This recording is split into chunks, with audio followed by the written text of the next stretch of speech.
For women, Melissa's got on a pair of Arborwear and Bear's got a pair on Arborwear chainsaw protection pants. Mine are not chainsaw protect pants. But if you know you're going to be climbing and running a saw, get yourself a pair of chainsaw pants. They're about $350. They're not a small investment. But guess what? They're my pants. No one else gets to wear my pants. If you have a pair of chaps, those things might get thrown into the bar oil. They might get thrown into the bottom of the truck. Thank you. Stand clear.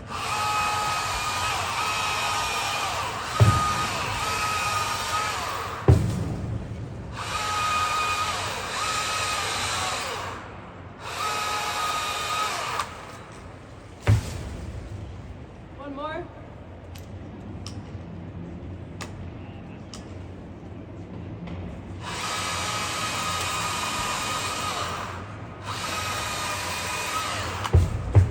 Nice. So what Maria's been doing there is a series of, she's letting those airmail, right? There's no rigging on those. She knows that she can safely drop those onto the stage here. She's making an undercut to relieve some of the let's see, that would be tension. Releasing the compression on the underside, so she's got tension on the top. Then when she makes that top cut, she knows that the piece is going to come off predictably for her. Now, so there's a lot of different techniques you can do just with the chainsaw without even having to put a rope on it. As the stuff gets bigger and as you need more control, because the rope gives you control, it's predictable, you know where it's going to go.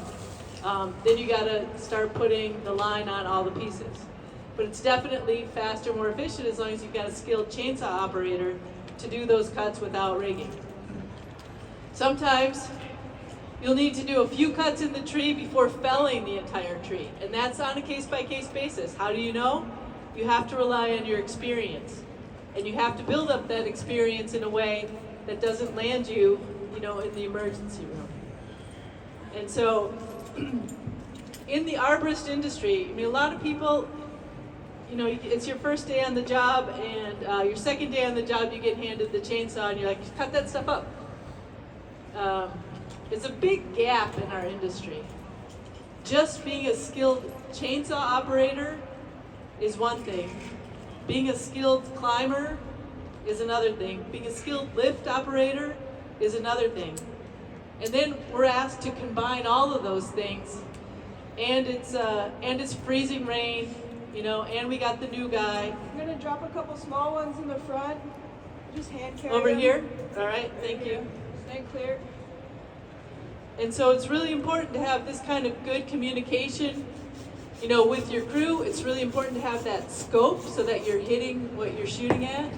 You don't know what you're shooting at, it's always hard to hit it. There are companies big and small. Stand clear. Clear. And we had someone yesterday ask, what should I look out for? Stand clear. Clear. When I'm just starting to work for a tree care company. Stand And unfortunately, I've read, and all the women up here, all the arborists, Roy, we've read a lot of safety incident reports, a lot of accident reports. Yep. One of the things that is a common theme in those incident reports, when you've got a serious fall, serious incident, is someone said, I just wasn't right on that day. It didn't start out well. We had 3 chainsaws in the truck, and 2 of them ended up puking out for some reason. So I was left with a short bar for the long bar job, or I was left with a long bar for the short bar job. So it's a series of recognizing these things that are sort of like stackable pressures on you. And if you've also got a green crew member or someone that makes you nervous every time they pick up a saw, then you've got another stack thing. I've been there where you're like, we'll switch sides because I won't be able to make a good cut if we're walking around where it is. Okay. Right, So I'm going to switch over too. switch sides. So it's really important in this industry. Remember, surprises are bad. When you feel, if you're the crew leader, you're the company owner, and you feel these things stacking up on you, and you say, someone says to you, can you take down this tree? And they said, oh, it's not too big. And you get to the site, and you're like, that is a big tree, for the record. That is a big tree. Things change. Whenever you have one of those, we call them risk level changes. The risk level change might be in you. It might be that you forgot to get your favorite socks on for the day. It could be the chainsaw thing that I said. Maybe the truck broke down and all of a sudden you're 4 hours behind where you thought you were going to be. Anything that adds one of those stacked pressures on you. I'm not saying you have to bail on the job. I'm saying you've got to notice that. Because when you're up in the tree and when I'm on the ground here, I got to be fully present and the crew's got to be dialed in. So one thing that Maria's doing is she's planning in her head. And she's adjusting based on what we got to work with down here. We got Bear on the ropes, running the ropes. We've got this is our limited drop zone, our stage to work with. We've got where we're hauling everything out and cleaning up later. We got a couple small ones in the backside, stand clear. All clear. Every time she's working the tree, you see she's cleared this area up. Now everything that comes over here can be thrown over here. And are you throwing it over here, Maria? Yeah. Okay, I'm gonna move. Stand clear. So, did you notice when she throws that down, she throws it down butt end first, and it hits butt end first? There's a lot going on around here. I also can't get too close to the speakers for feedback, which is a risk level change. She throws that down butt first. It's a little bit more predictable because she can kind of, not spear it, but really direct the heavier butt end to the ground. If Maria cuts a piece, stand clear, and she starts on the top and just cuts it, and it kind of springs off. If that piece lands tip first, does anybody know what happens when you cut a piece and it goes tip first? No one knows what happens. That's the problem with landing something tip first. Depending on the tree species, those springy ones, it lands tip first. Boing! Boing! Right? Vinyl siding, back into the tree that you're trying to protect if you're pruning it. Knocks your coffee over. A lot of bad things. I gotta go move my. So we have sort of a mantra that says if you're not absolutely sure that you know what's going to happen to a piece, it means that you have no idea at all. I'm going to go take two over little here, ones, take this one and then that one. getting out the way. I think my mic's not working anymore. Oh, you can. And the real, the $1 million question is how do you know? Well, All right, stand clear. all clear? You don't always know.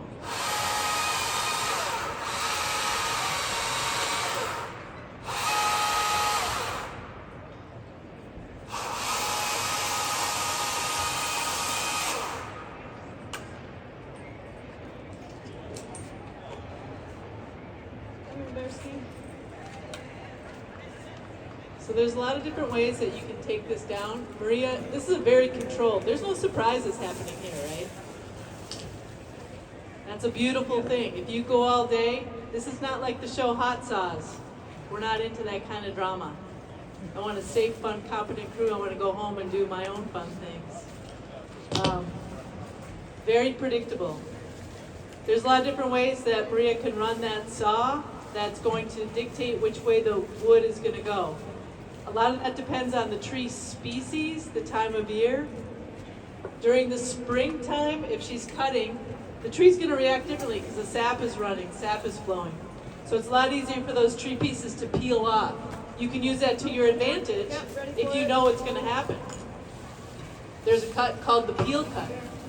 And you can actually, with pretty big pieces of wood, let it peel and let it fly the other way. If you know what you're doing. Well, how do you know what you're doing? Get a tree that you're going to start to take down in a wide open space where you practically can't hit a thing, even if you screw up. And take advantage of that situation. And play with those things a little bit while you've got your saw pants protection on, while you've got your aerial rescue kit, while you've got your first aid plan and your job site safety analysis, while you've got eyes on you to help you out. That's how you get to be a more skilled arborist, a more skilled user of the chainsaw, a more skilled user of the aerial lift, or whatever you've got. I got one coming with a handstand clear. I'm clear?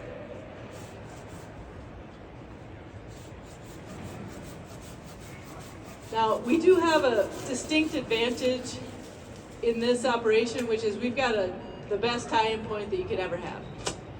It's rigged into the structure of the arena. So, rarely do you get such a nice high tie-in central, very strong tie-in point in a tree. But even when you don't, you've got to work with what you've got. So generally speaking, the higher tie-in point, generally speaking, the more central your tie-in point, generally the easier it's going to be to work the entire tree. And again, all this depends on your skills, and it depends on the tools that you've got on the truck, the tools that your company has, whatever tools you've got at hand. If the only knowledge we've got is a couple different cuts, we can still take this tree down.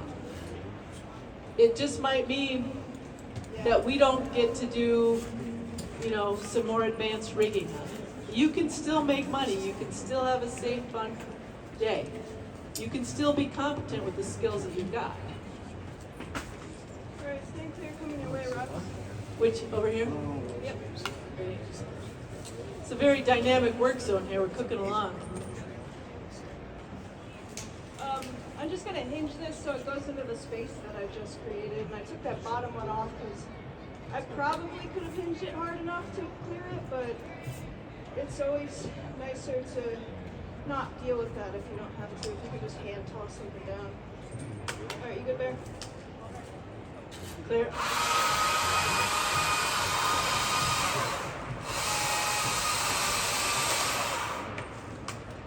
I'm going to move my lanyard because it's a little close to my back.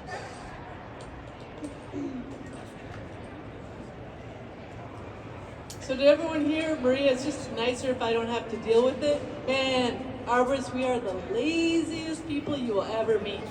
We want to work as efficiently as possible, right? Work smarter, not harder. Because the job's hard enough, right? We all got to lift heavy things. Sometimes our body is the heavy thing.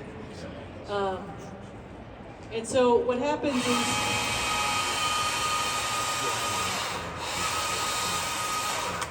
Nice. Very nice.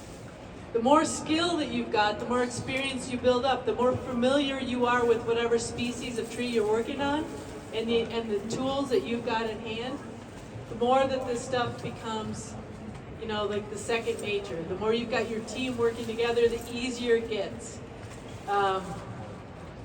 One thing that also occurs a lot in tree work, in life really, is that the plans may change and with no notice.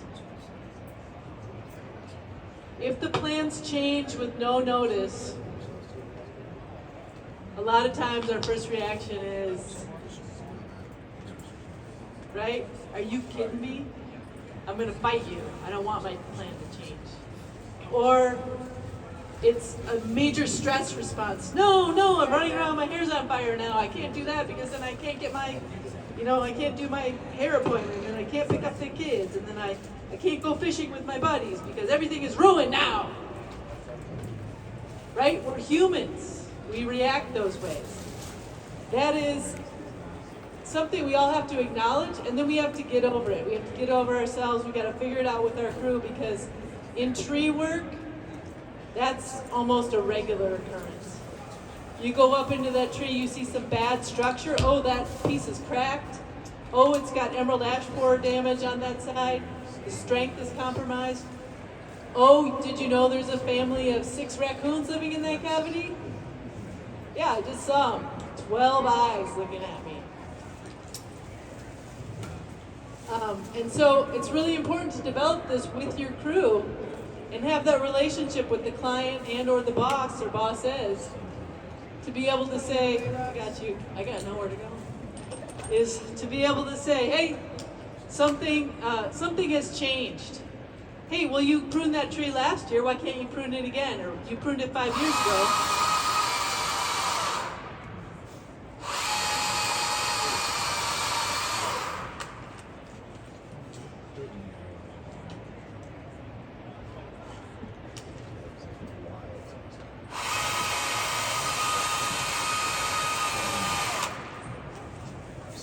Nice. You pruned that tree 5 years ago, what's the problem now? You say, well, that was before Hurricane Maria hit it, yo. The tree is a lot different now. Its whole wind dynamic has changed since then. It's got cracks all over it, or something like that, right? So always be aware of those changes. You know, we're always looking at all the things that are going on. And always have that kind of open dialogue with your team to be able to say, whoa, I didn't see this. What do you think we should do now? And almost always, you know, 4 sets of eyes or four people's experience, not necessarily opinions, but educated opinions are going to be better than just one. We also have an unwritten rule that if I, for instance, am about to do something and Bear says, Rebecca, do you mind pausing? And I might be cranky about it, but I'll say, yeah. Yeah. And she says, I don't feel comfortable with that tying point for you. And that's a deal breaker. I say, oh great, I'm gonna have to get a different tie-in point. Because Bear is my friend, also my coworker, and she cares about what's happening to me. And there's so many hazards in this work. You add a loader truck, right? You add a bobcat into it. You add trees on storm damage, trees under tension. You add cracked trees, diseased trees. You add the homeowner who needs this tree down by the time the garden tour comes through in 1 day from now.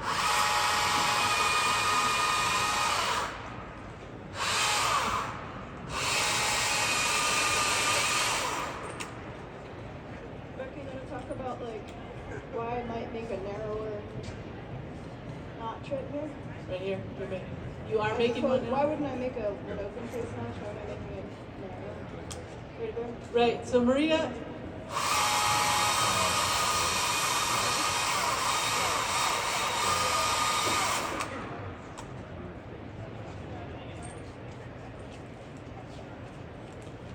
so first of all, do you see how Maria's got 3 points of contact? She's got her tie-in point, she's got a foot here and a foot here. She's trusting her system. She's trusting her system and her positioning enough that she can have 2 hands on that chainsaw. So that she's prepared for any kind of, any kind of unexpected. She's got good control on it. It's in her power zone. What Maria asked me to point out is she made a real narrow notch there. Remember, we've got the directional face notch. That's helping us manage which way. If I make it over here, it goes this way. If I make it over here, it goes this way. But you got to remember, we're in 3 dimensions. So if I make it over here, but I cut too far deeply into the tree, gravity could take over, it could snap and go that way. If you make a shallow notch, it doesn't go very far into the wood, but a wide notch, it's going to behave differently than it is if you make a deep wide notch. So this stuff, these are things I'm trying to point out. You're never going to learn this just from our 2-hour demonstration how to take the tree down, but you might learn 1 or 2 things. So, not yet. So when Maria, what was going through your head when you're making that one? Hinging? Yeah, can you hear me okay? Because I have my muffs on, so I can't tell if is it working? Yeah, we can hear you. Yeah. So I just made a standard notch, but I made it a little thinner because when that hinge breaks and you make it a little thinner, then it closes and it jumps a little bit. So if I'm in a position like when I'm up in the tree, I want that butt to get away from me a little bit further before before it starts to fall. And then the other part of that is I did face the hinge where I wanted it to go, but I also left more hinge on that side. So as it's coming around, and this is again species, right? So if I was in, a tulip tree, that might not work as well, and it'll depend on weight. But I could leave hinge on that side so it kind of walks around before it goes down. Nice. And the one thing that I'll add on top of that is if that piece had more leaves on the tips, that would not have worked. Because just like I said, gravity would have taken over and it would have gone this way. You can't swing stuff sideways after a certain amount of weight is on it. Yeah, you can only overcome so much. You can only overcome so much. That's our take-home message for everybody there. That's the price of admission. We can all only overcome so much. I'm gonna drop some small stuff on the back. Yeah, so let's take some, you're gonna go smaller now? Yeah, I'm just gonna clean this up and then get it to a point where I'm gonna put it on there. Cool. Can you make a couple spear cuts maybe and see if you can spear through the stage or something like that? Yeah, if you move that sign. Yeah, just to demonstrate? Yeah, we could do this big one. Yeah. Just make it fun. So I'm trying to point out some of the nuances in how to operate the chainsaw. And again, this is not an instructional manual, for everybody to go out, but I do want you to try this when you're in a safe place where there's almost no consequence. Running that saw with two hands, if you're cut on top of a branch, the wood is going to react a certain way. If it's a certain kind of wood, it's going to split down before you make the cut all the way through. If you do an undercut first, it won't split. If you've got the saw like this and you come in from the side, you can manipulate that wood a little bit, and then you turn it. It's pretty subtle, but you can leave wood, and you can go full throttle, and then you can come off the throttle a little bit. So you can cheat it, cheat, feather it, and then you're taking off just a little bit more wood fibers, just a little bit more wood fibers, and then you see the wood start to move.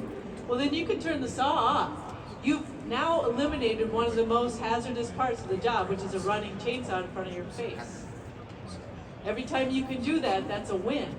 Every time you can use the setup of the cut that you already made and have your rigger put a little pop in it and bring the piece over center or release that mismatch cut, that's a win for you.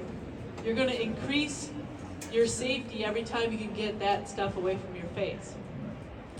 Just like when you've got the aerial lift too, when you make those setup cuts, you can put the saw away and then move the bucket away. You can easily kick that stuff out once you become a skilled operator. I don't want to say it's thoughtless, and it's not rote, it's not just repeating it, but you get into a groove, and as long as everyone is still paying attention, just being smooth like that ends up being much more efficient. Backside. Melissa, would you just make sure nobody walks by while I'm cutting? What's that? I said if Melissa would just make sure that nobody walks by while I'm cutting. I'm going to spear cut the backside, so I'm going to come, the branch is at an angle like this. I'm going to come straight up on the bottom, and then I'm going to come straight down on the top. And what should happen is the butt hits first. Staying clear cutting. Clear. We'll see. I don't know how much you'll be able to see of that. In that.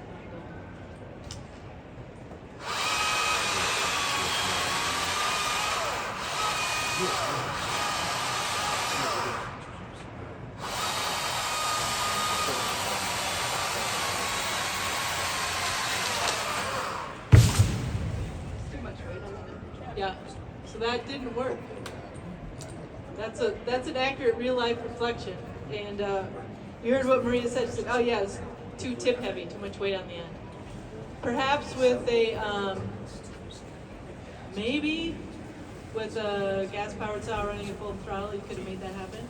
Yeah, the cutting is a little slower. Yeah. So, yeah. I'd like to just drop this Well, do we?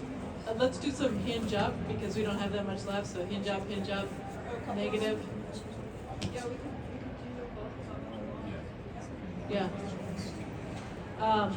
However, the consequence for failure right there was not too bad, because there was no one there, and so that was a good learning lesson. Pull that out of the way. Um, I'm gonna cut this stub out of the way. the nuances just of running the battery saw versus the gas-powered saw, it's definitely a learning curve. And just like anything, your own stuff, you become more familiar with it, and you know what its little idiosyncrasies are, and you know, oh hey, I can run this battery all day for a medium-sized removal in a medium to soft hardwood or softwood tree. In the winter, you're going to get less longevity out of your batteries, but also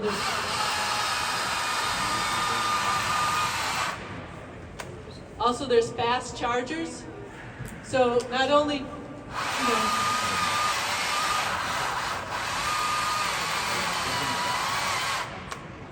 not only can you have enough batteries,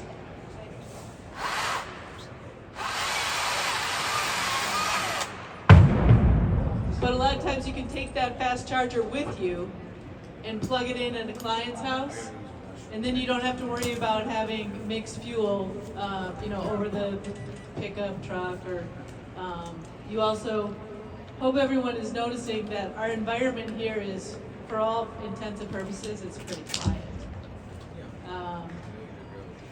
And that makes a difference on your mental wear and tear. If you've got one of those, hey, the client told me it was this big and it turns out it was this big. They said it was a pretty easy removal. It turns out you can't flop it over, and it turns out it's over the pool. It turns out they said there's plenty of room to get the aerial lift in, but it turns out they forgot about the terrace stone walkway. Things, that's like 4 things that changed already, right? Oh, and it was over the house.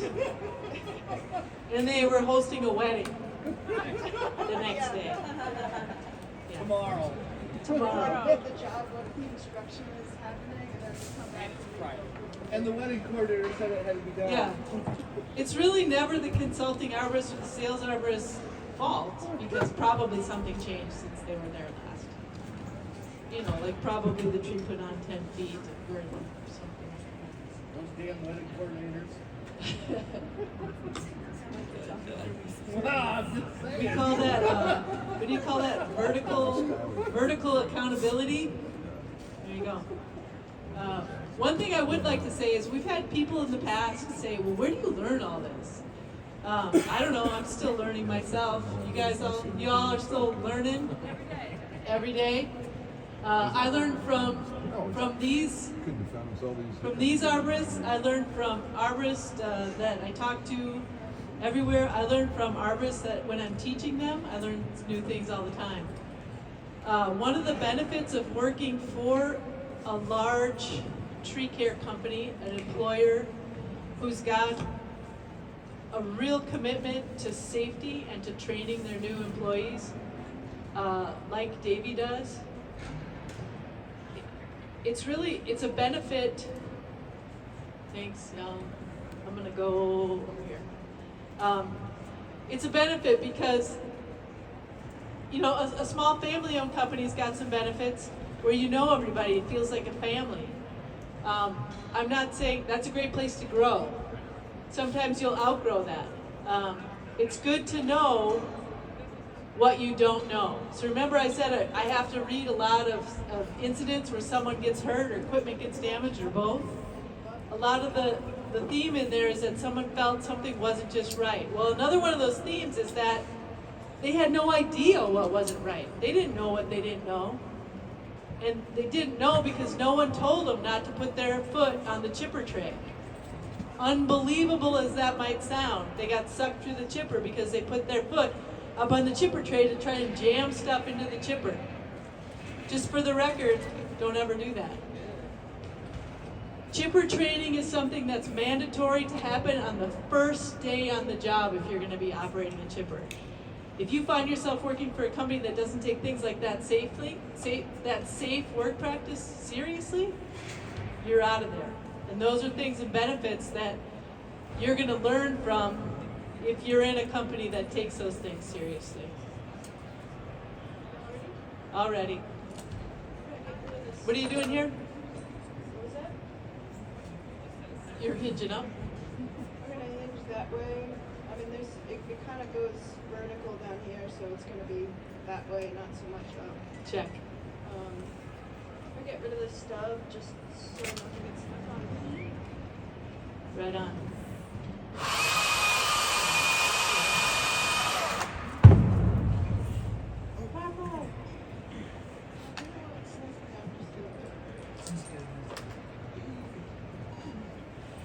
One thing that keeping two hands on your top handled chainsaw will do for you is prevent you from ever going like this in front of the running saws.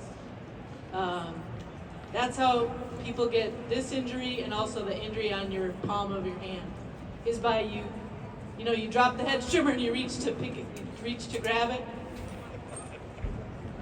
Hands off of those things. If your hands are on top of the saw, you're going to be a lot less likely to try and grab something. So I'm going to put an open notch on the top side here, and when I'm doing that, a couple things that I usually look at is I'll try to put that notch facing my block because we want this to stand up into the block. One big consideration is that the distance from where it's tied off to the block, right? So if you run out of distance, your hinge is just going to sit there, and then you're going to have to spear cut it to get it out. Which may happen anyway, but I'm going to try to do it so we break our hinge. Yeah. You ready, Bear?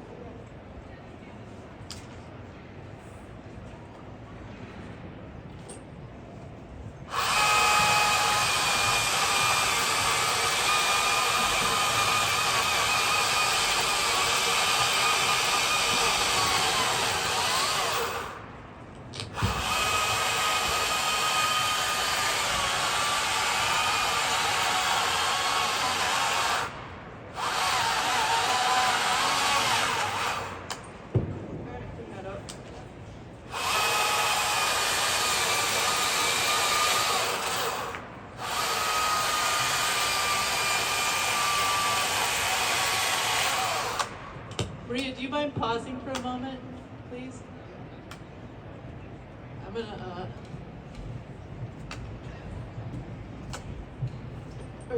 where is that little twig that's in the way of the camera? Is it this one? Is it this one right here? Oh, there's something in the way.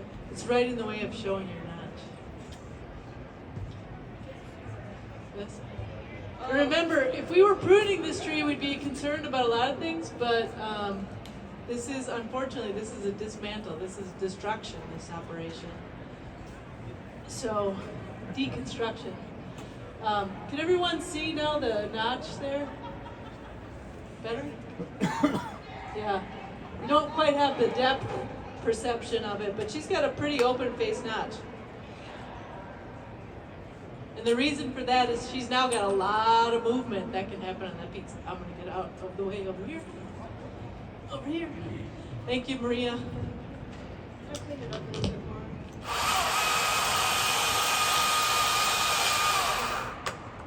This notch was a little further closer to the stem, or facing the stem, more facing the stem than I wanted. So I'm going to leave a bunch more hinge on that other side and then what we can do with it. And if it gets stuck, if Bear's able to sit it all the way up, I'll just spear cut it.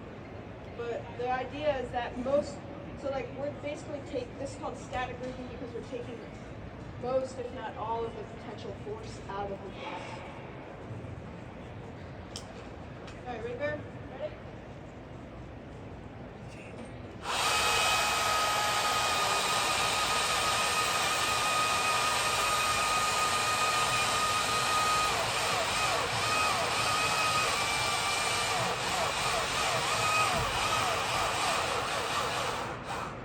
Stand up.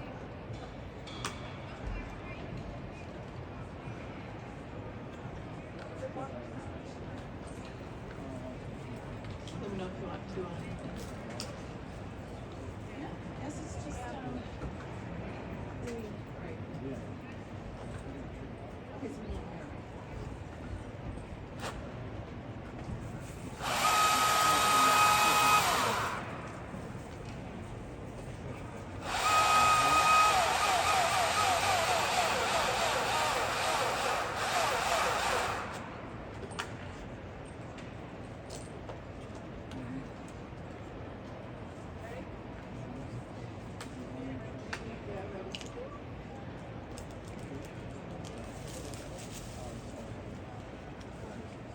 No surprises there at all. It's pretty gentle. In a perfect world, that hinge would have broken right at the end and snapped off, and then the butt would have dropped down. But we don't live in that perfect world. It's pretty close, though. That was pretty good. So Maria is still in a pretty safe spot. She's not running a chainsaw with moving heavy pieces of wood in front of her face. She's going to be able to loose that, get out of the way, and release it. And this is similar to what an operation you might do if you're in the aerial lift.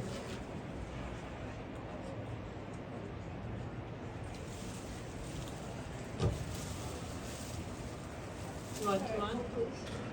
Hold there. Another thing I want to point out is we've got those two rigging blocks up there. Whenever you're rigging, it's important, setting up a system, it's important to work with the strength of the tree. So when the forces are applied to whatever wood we're going to be tying off, those rigging blocks are working in concert and they're working with the strength of the tree, meaning the forces are pulling the tree together as opposed to pulling it apart like this. Does that make sense to everybody? The tree, and this is another way too, this came down butt first. That works for us rather than against us. As those pieces get bigger, if we had the tips on the ground and the heavy butt up in the air, then we would have to maneuver the piece and start sweating and stuff on the ground just to get the thing on, into a safe spot. And it's a lot harder to control. The more you scale this up, the harder it gets to handle it, unless you start to work with big equipment. So that's part of the good planning of that. Part of what I was talking about with the rigging and structure is here, we've got those two rigging points. We don't know how much load the tree can handle. It's an unknowable number for us. So versus if someone's doing construction or you're lifting things with the crane, you always know exactly how much that piece weighs. Engineers spend a lot of time knowing exactly how much they can support on one laminated I-beam. It's an important piece of information for them. We've got living wood, and there's no way for us to know how much force the tree can withstand before it breaks. It's just like the corn harvest with the raccoons. So how much force can you put on it? You can put up as much force as you can on the tree until it breaks. Unfortunately for us, that would be a surprise. So we have to use our experience. We have to use our feel, that sixth sense. Remember I said something goes wrong, something just wasn't right. If the tree doesn't feel right when you get in it, if it's not moving the way the trees normally move, that thing that seems kind of nebulous, it's in your spidey sense, please listen to that. Because oftentimes that is an indicator of something that's actually not right in the tree. If you're doing a removal in the tree, you get into it, and all of a sudden you feel, hey, this tree's not moving right. Get down, do another inspection of the trunk flares, and even put a line in there and do a little pull test on it, like a stress test, and see and watch around the base of the tree, see if the ground is heaving, if you've had a lot of rain. Something might have changed. You might have to discard your own old plan and come back with another piece of equipment and a new plan. When we're setting up rigging points and you're doing a removal or a pruning and rigging by climbing, by being in the tree, not only is it important to pick a strong enough point to put your block, your rigging point, your pulley. Some people call that point the gin point, which is a term from the gin pole, I think from the shipping industry, from boat building. But it's important to have that point strong enough. It's also important that your tie-in point is not above that rigging block. And that makes a lot of sense, right? Because if something were to go terribly wrong, and we put too big of a piece on our rigging point.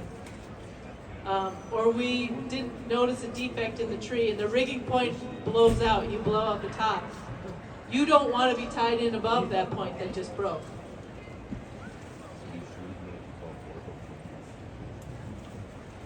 The other thing that experienced arborists will often do is the first few cuts to start the day, they'll take a smaller bit, check with the crane operator or check with the person on the ground, your person running the ropes, and say, how did that feel? You know, was that too heavy? Was that not heavy enough? If you're working with a crane, you can ask the crane operator. He or she can tell you that piece weighed 500 pounds, that piece weighed 800 pounds, that was a 1,385 pound piece. And then you've got that bit of information, you know, along with your green log weight chart in the back of the ANSI standards, or you can get it online, certain other places. You should have a general idea of what an American elm of 20 inches diameter, 1 foot of that, a general idea about how much that piece will weigh. Generally, it might be 250 pounds. So then you're going to say, I want to take a 10-foot piece of that. Is the crane capable of taking that load at the distance? The crane operator will say, no, that's not within my safe working load limit. You are not allowed to cut that big a piece. So you're always taking in new information based on whatever's in front of you. And like we said, the information in front of you, it's changing all the time. I've never been in the same place for 2 cuts in this whole tree. It's a good thing I'm paying attention. Ready?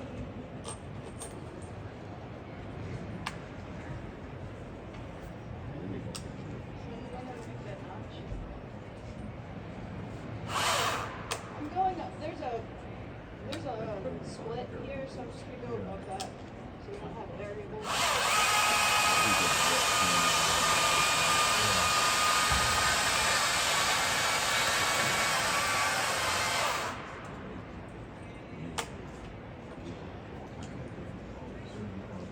So everyone, please notice that Maria put herself in a place where her climbing line is not going to interfere with the running rigging. See that? She could have been cutting from this side, but then her climbing line would have been over or under the running rigging.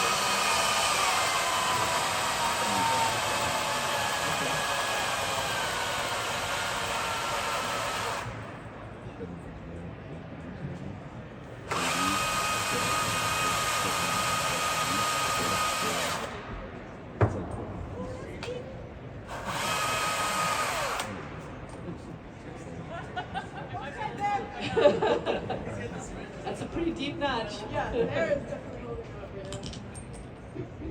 Alright. Yeah, you wanna pull slow? I'll cut slow.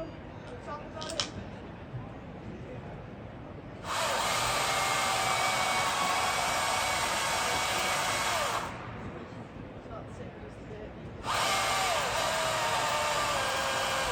Notice also with that big fat hinge, that big wide hinge in there, when Bear pulls and that hinge closes, this piece has only got one place to go. We've tied it off. It's going to go up to that gin point, that rigging point. This is very unexciting stuff. That's exactly the way we like it. Hey. It's also going to be butt first, Hang on, butt heavy. on the other side. If this piece were tip heavy, it would have gone like this. Got it? And then we would have had a harder time getting rid of it. But that was really nicely done. Even if the notch was maybe deeper than, you know, Maria intended it to be, nothing was crazy, right? It's when you panic and do things too quickly that, you know, the surprises tend to happen. Again, the planning on this is really important because that rigging point, that's where anything is going to settle. So if I push Maria off the tree right here, she would settle about right here because she's directly underneath her tie-in point. That's why it's so comfortable to be working the tree from where she is right now. Same thing happens with a big piece of wood. wherever we tell it to go, that's where it's going to settle. So that's always part of the process of setting up the job site for most efficiency. And also, if we take part of the tree, we may now take a break for lunch. A little shorter. We may come back and set the blocks up in a different way, and then proceed to do this part of the tree, or something like that. All right, so now Maria, you've got some brushy tops left. What are you thinking of there? I'm gonna take this stub, gonna cut this a little shorter, gonna put my spikes on, drink some water. And then I'm gonna go brush out the top. It's all small enough to handle, but if we want to do some specific rigging, we can do that. Maybe some little webbing slings, a little negative rigging with webbing. Yeah, we could do that. And then, yeah, then we're gonna do wood. Cool. So, remember I said Maria's small but mighty? Please don't, I'm clear.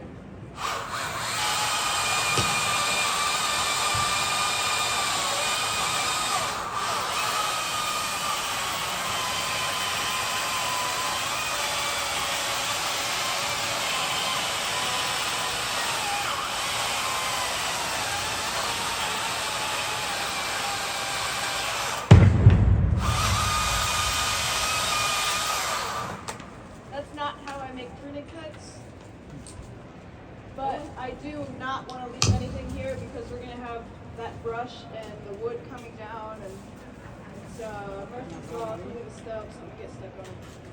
Right. We're gonna leave something small here so we can keep our redirect.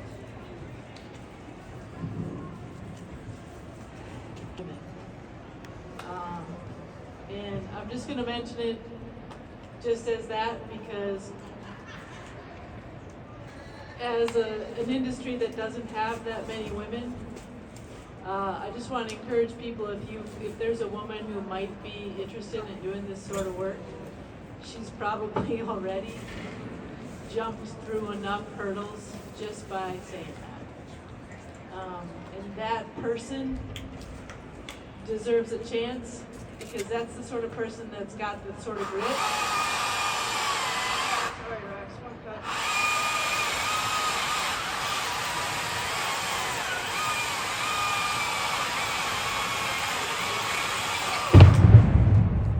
That you want to have up in the tree cutting wood with you, or on the ground helping you do the job. Because remember, it's all about having a safe, fun, competent crew. There's a lot of workplaces where you feel as though people are just out to get you. When you get onto a crew where you're doing a job like this, every day your challenge is different, every day you solve a problem, you clean it up, you go like this, and you go home and have dinner or whatever you want to do, that's a good feeling. And the better trained your team is, the easier it is to have those sorts of days. So another thing that Maria's doing, there's a policy, I'm guessing Davey probably has a policy like this. Some people have an informal policy. Mandatory water breaks. I have a friend who says we'll take a 10 at 10. This is our hand signal for break. 10 at 10. Get some water, maybe get a snack. If it's hot, we're going to do a little bit of we're going to do this part of the canopy, then you're going to come down, and then we'll do the other part of the canopy, right? So Maria's doing that, and then we're talking about now we get into the wood of the tree. We got a little bit of brushy tops. We just did a little brief. Again, we're very lucky here to have a really nice high tie-in point. If you didn't have a lift or you didn't have a bucket on this tree, you would have a hard time recreating this. So if you didn't have that, you would have to work within the parameters of the tree. So you'd have to have a tie-in point, then maybe use your work positioning lanyard, go up into the smallest branches that you feel safe and comfortable in for that species of tree. and then make adjustments. All the trees come down in pieces. It's just the size of the pieces that changes. The easiest, fastest way to take a tree down is to notch it and drop it. But we don't always get that chance. So then they're gonna come down in pieces. When we get to this point, there's gonna be some smaller pieces, and those are gonna be what we call negative rig. So they're going to be notched, back cut. They'll be notched, tied off, and then back cut. And then those pieces are gonna come down into the rigging. So they're gonna fall down, hopefully not too far. We wanna minimize that drop, and then they'll be in the rigging. Versus what you saw Maria do before, which was bring stuff across or up into our block. So when she gets back up into the tree, she's gonna be butt tying things, tying it at the butt. So she'll tie it down here, and then it's gonna sail down like this. So those pieces are gonna be coming down to the ground with the tips first, but they're smaller so we can handle that, that's no big deal. If we had done that on the bottom, it would have just been a jumbled mess and everyone would be super cranky, and we'd be saying, Maria, why aren't you taking bigger pieces? Why are you leaving us with all this small stuff? Sometimes the safest way to make a cut, whether it's a big pruning cut or part of a removal, sometimes the safest way is to take the bigger cut. And that seems counterintuitive, but depending on your skills, depending on the type of tree, it might actually be safer for you to spend a little bit more time rigging that thing, setting it up, swinging it up, or even balancing it. So balancing it is something we don't have an opportunity to show in this tree. But if this were a limb coming out, I could tie it, tip tie it here, just the way Maria was. And then I could add another spider leg balancer, another length of rope. So that, in theory, when it comes off, it stays like this. So it's a triangle, right? The piece, the original tie-in point, or tie-in rigging line, and then another balancer piece. Spider leg balancer, they're often called. And that might be really useful to balance a big piece, which is more efficient. Let's say I gotta go over the pool. And then I also put a tag line, another piece of rope on this end. While it's, I've cut it, it's hanging here perfectly balanced, hardly anything has happened. While it's hanging here, suspended by my original rigging point, I can have the other teammate, or maybe, a mechanized piece of equipment, pulling the piece as someone slowly lets it down here, pulling it up over the koi pond and down and put it in our drop zone over there. So that would be another technique and an example of when it might be actually safer and actually more efficient to take a bigger piece. Does that make sense to everybody? The thing that you cannot possibly, cover while we watch a 2-hour takedown of a tree that's stuck in, cement in the middle of a basketball arena, is you can't possibly cover all the instances and all the situations that would arise. So even when we teach and do training, we're really only teaching a skill. So we might teach a skill or a technique. So we educate for a certainty, meaning we can have people repeat notches and learn saw control over and over and over and over and over. And you can make perfect notches on the practice yard. I can teach you that skill, but if I'm really educating you, I've got to give you the ability to problem solve on your own.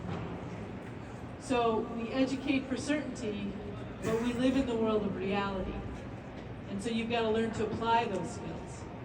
So the things that Maria's been doing, and anytime you're doing a pruning job where you got to take one limb off, which is like a mini removal, or what you've seen here today, like I said, there's different ways you could have done those things. How do you know which one's right? You don't. If the tree comes down safely and no one gets hurt and the property is fine, then that was the right way. the more you expand your confidence in your skills, the more you can apply it to whatever uncertainty you face. So I think it's really important to note that not all of the cuts went perfectly today. And not all the cuts that we've done in the last 3 days have gone perfectly either. Because it's only once in a blue moon where you get down to the day and you say, wow, that was the best day ever. No one could possibly repeat the greatness of that day, right? But that's what we shoot for. Does that make sense to everybody? What I'm saying? That's the beauty of we get to work outside. All of that. Get to work with living, growing things. Pardon me.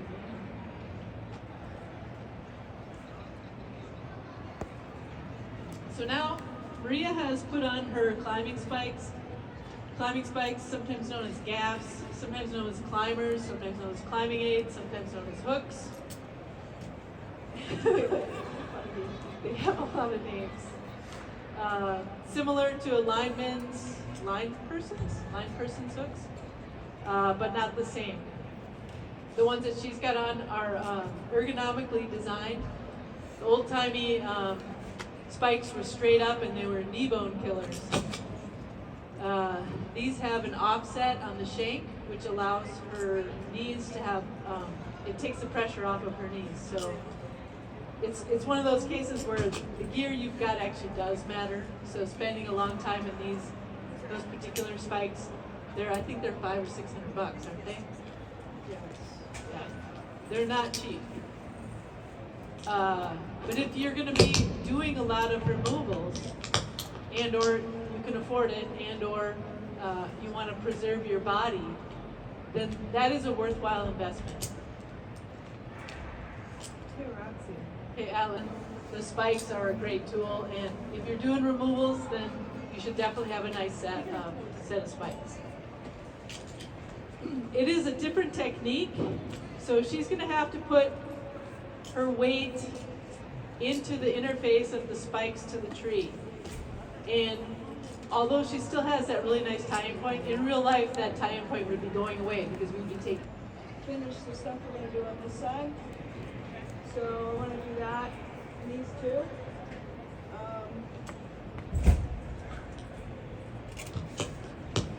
I would probably just straight negative rig this, but if you want to demonstrate some webbing loops, we could take a couple smaller pieces.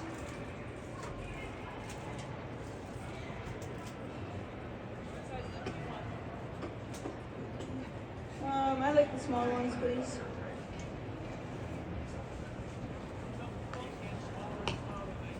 That's good. Choose them smaller. Both the feeders, please. That's good. Well, there's people here.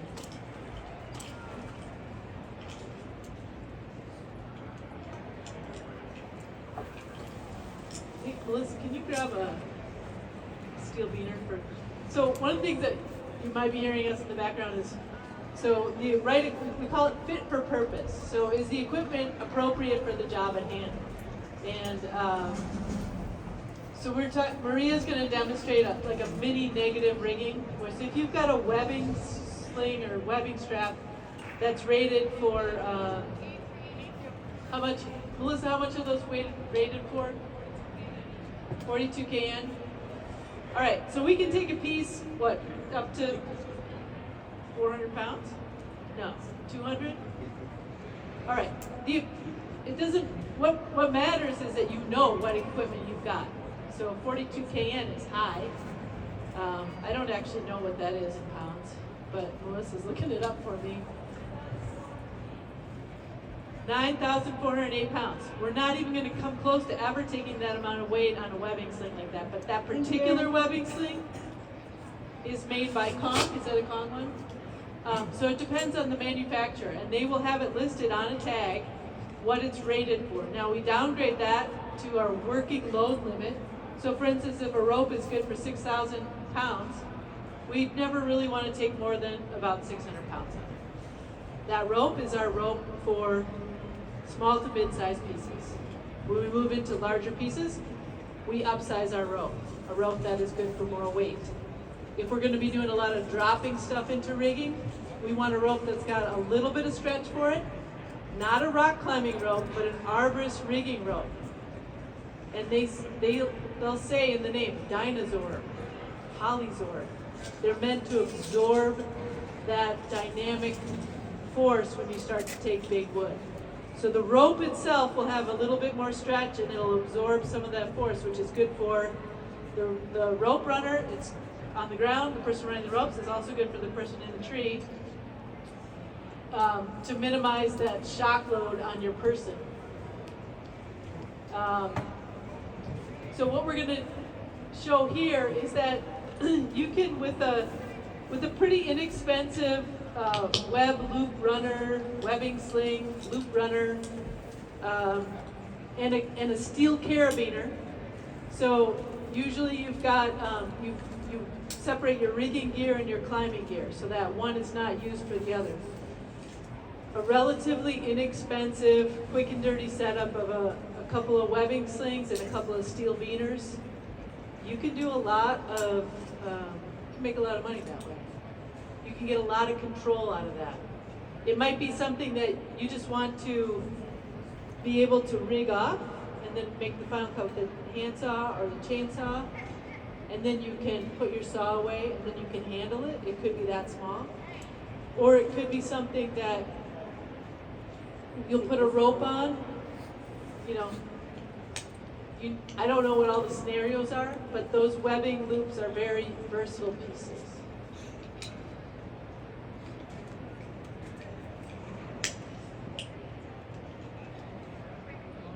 Those small rigging blocks up there, there's an ISC rigging block, and what's the other one? What is it?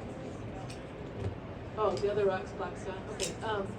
Those blocks are, Melissa, correct me if I'm wrong, about 120 bucks, 110 bucks. And then you need a rated sling to attach that block to the tree with. And there's different kinds of slings. We mentioned before, make sure you go to a reputable dealer, someone who has got reputable splices, reputable sewn splices, made for arborists and not knockoffs. It should have a label on it, which has got all of the specs from the manufacturer. So it should have the working load limit on there, should have the breaking strength on there. The slings are, generally these slings are very strong, extremely strong. And so your supporting sling, your block, your rigging line, those are probably not going to be the weak point in your rigging system. Probably the weak point in your rigging system is still going to be the tree, and remember that's an unknowable number. So when we say fit for purpose, it's important to realize that you're going to start the tree in the top and you're going to use this gear, and you're going to get into the bigger wood, you're going to switch over and use this gear, and then you're going to get into the bigger wood and you have to start chucking it down, and you're going to have to use different pieces of gear. All the gear is good. All the wheels are good, right? If you want to buy a piece of equipment, you're at the right place and all the equipment is good. Just depends on how deep your pockets are. I'm ready, Rox, when you are. Ready? Okay. Alright, so, in this particular scenario, because of how we had it set up, I probably would have just negative rigged it right from here, but I just wanted to demonstrate how, this happens a lot of times in pine trees, when you just want to take a whole bunch of them and you need to control them, but you want to try to take them fast, right? So there's a couple different ways you could do it. You could tie just a standing bowline and clip a whole bunch to it, or you could tie your first piece and then clip that second steel beaner above the second one so it can't run past it. So yeah, I'm just gonna go ahead and take these. I have to say, every time I rig like this, it's never pretty, and I like things to go pretty. So it's not my favorite way to rig, but it is really efficient. If you're in a pine tree and you don't want to pull that rope up every single time, you want to take multiples, you could just clip a whole bunch of limbs on. And then the more you do it, just like anything else, you get better at it. So I have some buddies that are pretty good at it. The other thing I did here, this isn't an ideal rigging point, so I'm trying to get out and above it as much as possible, but I just redirected my tail because I don't want my tail to be anywhere near that running rope underneath me. And these are handsaw cuts, so they're pretty low stakes. I'm gonna go ahead and cut that termination first, that little guy.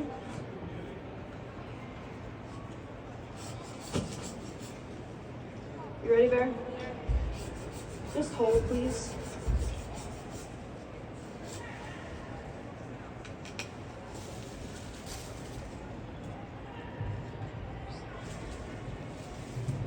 I'm gonna cut it.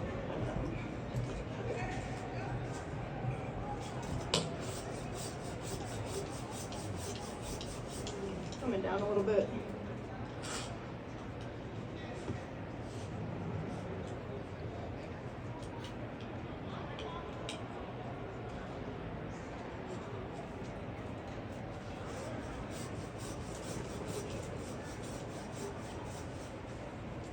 And right here, Maria is consciously choosing to use a handsaw, and it'll cut through this wood. It's not big diameter, easily enough. And They're coming. I'm guessing she's choosing that because if you were running a chainsaw right there, you'd be pretty close to your running rigging. So that's another instance where you're making a conscious choice of, you know, what tool to use in what regard. You can certainly do that same operation with a chainsaw. A lot of times you make a first chainsaw cut, put the chainsaw away, set up the webbing sling so that it's out of the way, and then make the final chainsaw cut. And then usually if you inadvertently hit, and I say usually, if you inadvertently hit your webbing sling with the chainsaw, you will usually feel it. And if you feel it, usually the webbing sling is still intact when it hits the ground. So it usually has still done its job. However, that's the last time it gets to do its job because now you've damaged it. So very useful if you've got a couple for personal life support, you've got 3 or 4 for, you know, small rigging, redirects, and this little bit of putting a handle on something. They come in, they're really handy. Thanks for showing that, Maria. Yeah. And that was one step away from a speed line operation, which would have been if we set up a line up there and we wanted to get stuff way over there and we connected it over there, we run the stuff right down the line with a special speed line kit, which is just these webbing slings right here set up. You girth hitch them.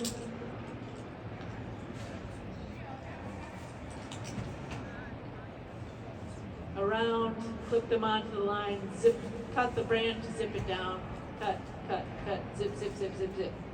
Depending on the situation, a very effective technique.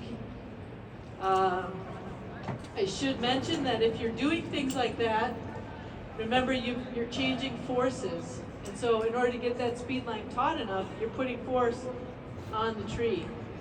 And so whenever you introduce new things, just be aware, start thinking, oh yeah, Rebecca said I should probably think about what else I've introduced, because it's the inadvertent introductions that can sometimes get you in trouble. And while I'm thinking about that, also when you're rigging forces on a tree, there are situations where you can rig basically from another tree. However, if you find yourself into that situation, please do a hard pause, because once you're introducing a different angle, you may inadvertently put twist and torque in a different place than what you thought. So we're not going to go into that right now, but when you're running rigging on your own tree and running a redirect quarter wrap off here, you're not introducing any twist. If I do that same thing and I run it off a tree over there, I'm introducing this dimension into the tree. And just be aware of that if you ever start to start to think you get too big for your britches, you can do all these cool things with the blocks and the ropes and the pulleys and the saw, and everything's gonna zing out of there, and you're gonna put it on YouTube, put some heavy metal music to it. To say, well, maybe I better think about that. All right, so Maria, are you gonna do a little run? You gonna do the same thing? Nope. I can do a little more than that later, but I think first I'm gonna take this, and we're just gonna take these two off, and then we'll negative rig this side, and we'll do the same with this. I like it. Everybody else like it? Stand clear. All clear? One time I was working with a guy named Jason, and I said, Jason, I think that's going to hit you in the face when you cut that. He was in a red oak. He said, no, I don't think it's going to hit me in the face. Clear.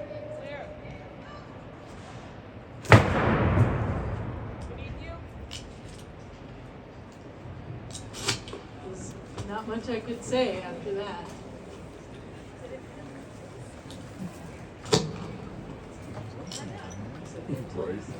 Stay clear.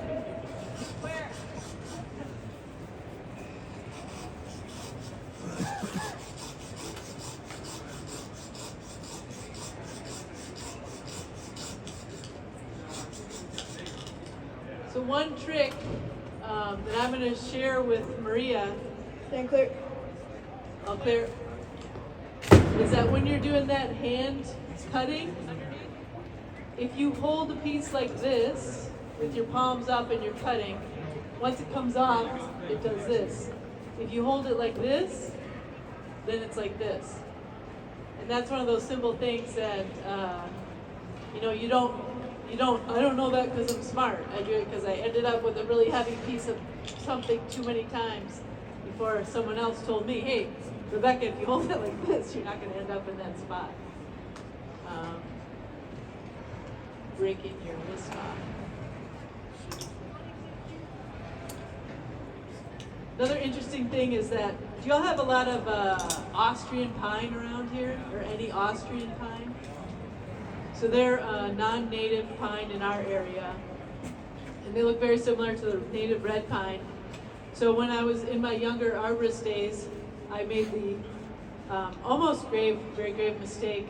I put myself through unnecessary pain of, because I was pretty strong when I was doing production arborist climbing every day, thinking that I could handle a big Austrian pine piece in my hand, and that was one of those, you don't know it because you're smart and you learn never to do that again.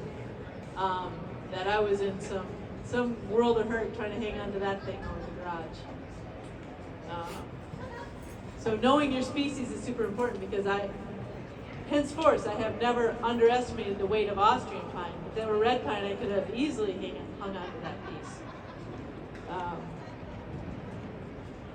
But again, you don't want to find that out when you're over the slate roof of the guest house kind of thing.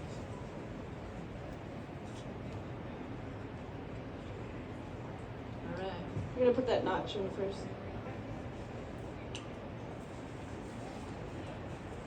So what Maria is doing is an operation that the skilled arborists get used to doing in the course of everyday removals. It's a process where you can kind of say, I'm going to do this, I'm going to do this, I'm going to do this, I'm going to do this, and the piece is down. And you get almost muscle memory of that order of operations. And it's important to note that when you get to be very skilled, it's important to have someone sort of remind you that you can't just go on muscle memory. And so sometimes you'll be notching that up, and you say, oh, I forgot to tie it back on, or whatever the course, whatever the example is. That's when it pays to have your ground support paying attention, right? You want to be educating the people on the ground, if they're not climbers themselves, so that they can have second eyes on and say, oh, are you going to notch that before you tie it? Like, yeah, of course I am. Thank you, Bear.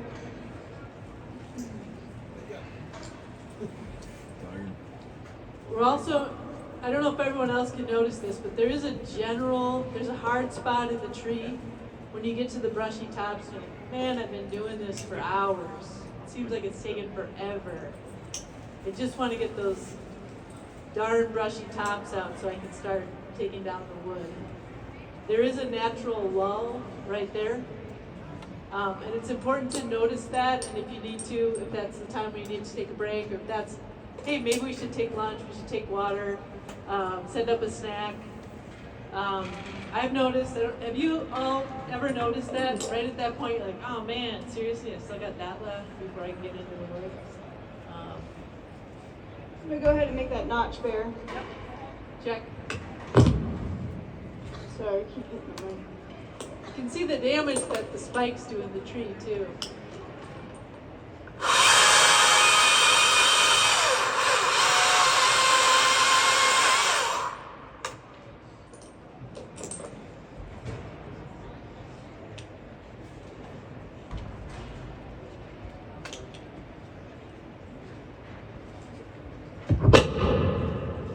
Alright, just let me know if that, I just don't want this to roll around the side while I'm cutting.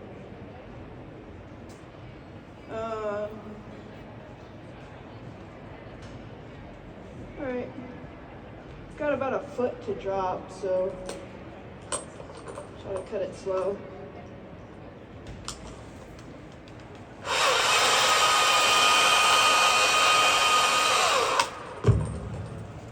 Thanks, Bear. Nice.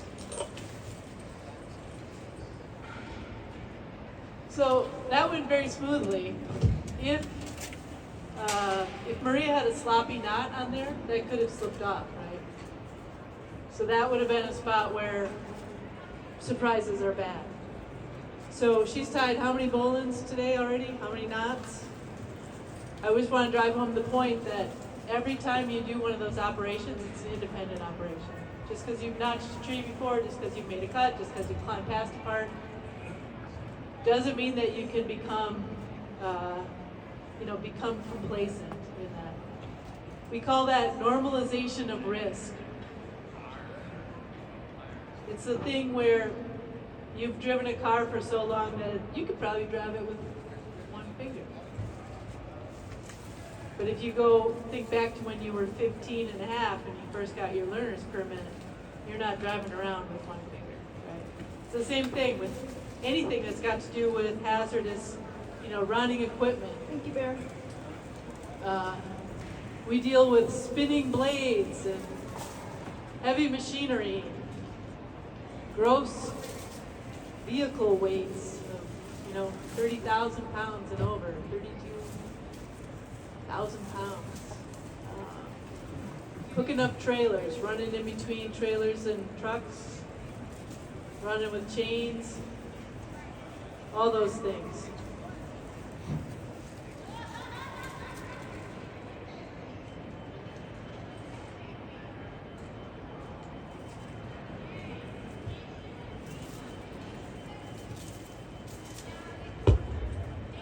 You're doing great, Maria.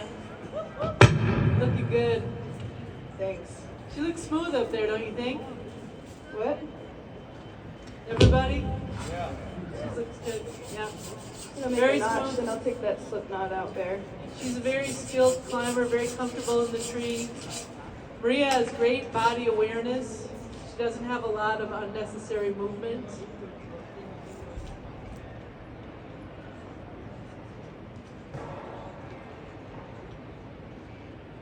Alright, Bearsky, I'll just cut it with my hand saw. You ready?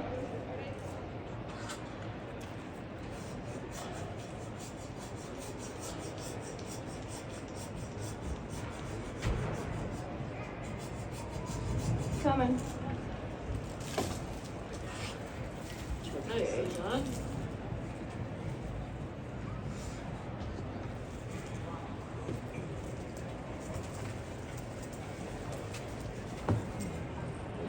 So can the camera see all the spike marks up there? Where she's digging through the thin outer bark? It's important to remember that when we talk about tree biology, the heartwood of the tree in the center, if we cut a cross section of cookie, that heartwood of the tree is no longer alive. That middle, usually it's a darker color, not always. I'm gonna switch sides now, and I'd like to drop this small stuff, and then I'll rig those two, and then we'll go ahead and get into the wood. And then outside of that heartwood, further out, is our living tissue. Thank you, Bear. Is the phloem and the xylem, right? Phloem takes food up. No, phloem takes food down. Xylem takes water up. That is correct. What I said second is incorrect. And then that outer layer beyond that living cambial tissue, the cambium, that's the outer bark. And the outer bark are the shed cells. So the outer bark is not alive. The cambium layer is alive. The heartwood is not living tissue. So when we spike up a tree, once you go through that outer bark, you're into living tissue. In the thin bark trees, like maples and crab apples, think of anything that's got the bark that really slides around a lot in the spring. All of those are going to be pretty significantly damaged. Stay clear on the backside. What's the backside? I see you, Bear. All those are going to be pretty significantly damaged if you climb them with spikes.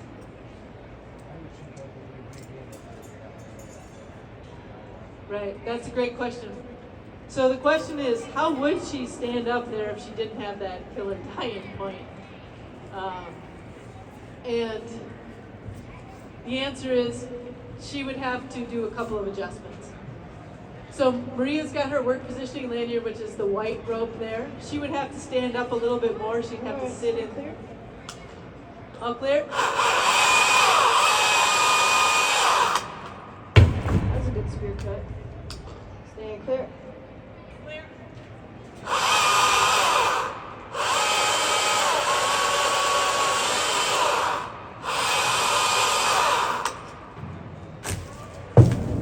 Staying clear. One more. That was a good one. Did you see how the tips made it bounce like that?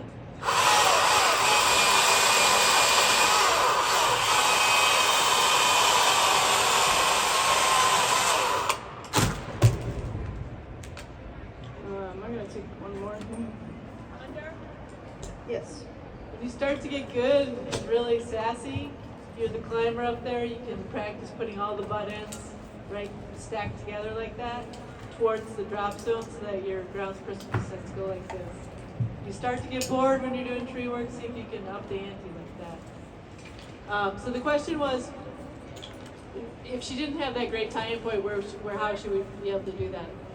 And the answer is she would still use her work positioning lanyard, and she would have to leverage against that and be in the gaps more, be standing in the tree, in the spikes. Stay clear. But then because she's cutting, she still needs 2 points of attachment, right? So if you're running the chainsaw in the tree, it's a shall in our rules that you have to have 2 points of attachment. Under? So, yep. Maria would have to take her climbing system and reconfigure it with an adjustable friction saver, wrap that around the main trunk, and then run her climbing system, secure it somehow to that, so that she would have Clear, Lewski. her work positioning lanyard above that, and then her climbing system below that. And climbers usually put the lanyard above because that one's sort of attached sort of vibrationally to your body. So if you started to cut into that, you would probably feel it right away, hopefully. And then your climbing system is a backup. Of course, really what you would want to do is never put your climbing system, your lanyard, in the line of fire of the cut. So we can show you that, especially when, we can demonstrate, we can just set that up and show you too. It's not as comfortable. It's harder to be in the spikes long term and on your hips. The adjustable friction saver, and there's other ways to do that, but to have your 2 points of attachment there, that allows you to have a bailout. So if you're down to the spar and everything's going, dreamily, and then you shake that spar with your first piece of wood that you take. Make a notch. and you discover that there is a nest of bees in there by that shakeup, you want to be able to take your lanyard off and bail out of that tree. So that's why you have to have your as a second point of attachment.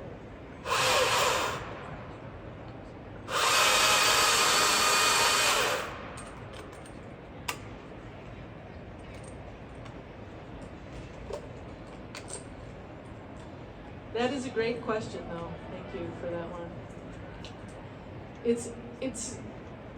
It's not best practice to have just 2 lanyards because you don't have a means to escape the tree quickly if you needed to. So it's technically following the rules, Keep it like but it's that, not best because if you practice. pull hard, it'll come around the back.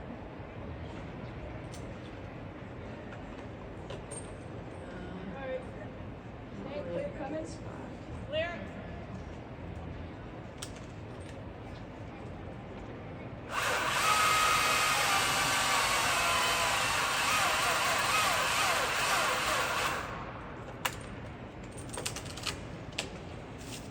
That was great camera work. You could really see the hinge on that one.